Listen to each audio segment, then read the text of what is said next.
Yes, thank you very much for the invitation. I sometimes feel that I've just walked into information communication professional conference. My background is actually in science. I was trying to log in from the beginning, but it's quite difficult, so I joined as a participant. So I was able to enjoy all the contributions, and I want to commend the organizers for this wonderful presentation.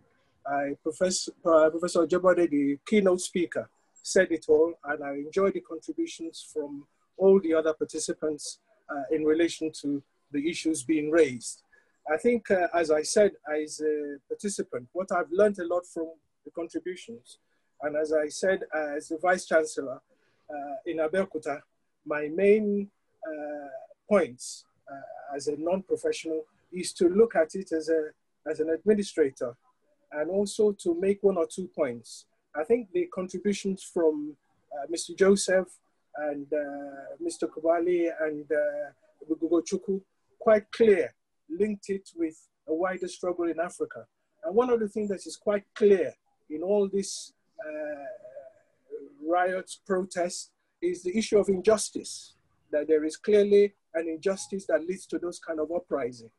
And in the case of Nigeria that we've mentioned, I want to just remind us of what happened on the Monday, 17th of April, 1978. 1978, 42 years ago, there was a kind of protest by students. Nigerian students were protesting against an increase in food by 50 kobo. It started at the University of Lagos. Again, just to draw a parallel with the NSAS, the government sent in the army to quell the riots, as they call it, or the student protests in that 17th of April, 1978. That led to students being killed, but the information was concealed, or the information was not broadcast in the mainstream media. So by the 20th, 3 days later, the news of what happened in Lagos filtered to Zaria, which is another university. Again, students were on campus, and in a way of quelling the riots, the government sent in the army. Again, 5 students were killed. The issue about information management then was that if we didn't report it, then it didn't happen. And that is what brought the difference between now and what happened recently. And I think what is quite clear from all the contributions from Namibia, contribution from Ghana, Mali, is that the issue of injustice, and that injustice is what appears to be a kind of asymmetric war against the youth and the poor in various countries. What that means is that the only way of addressing the issues is to bring military regime to quell protests. And that, I think, is part of the issues. And I think the analysts from the different professionals are that once in Africa generally, we have quite a young population. We have not addressed the issues that are being raised.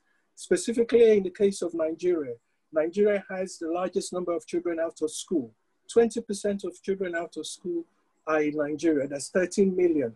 So those people are not accessing the kind of quality education that they should be entitled to. And of course, the policymakers would also have to look at where we are not spending enough on education. We are required to spend about 25% UNESCO on education, and averagely, we're spending about 10%. So those issues are more or less part of what has been leading to the various protests. And of course, again, in Africa with the COVID-19, which is an area of interest to me, it showed our inability to actually protect our population. So that as a result of that COVID-19, it showed the fragility, our inability to spend on education and health. So we were depending on donations of test kits. So those are the things that lead to all these riots and the injustice that the colleagues in Mali, Namibia, Ghana have mentioned. So those are the things that interest us.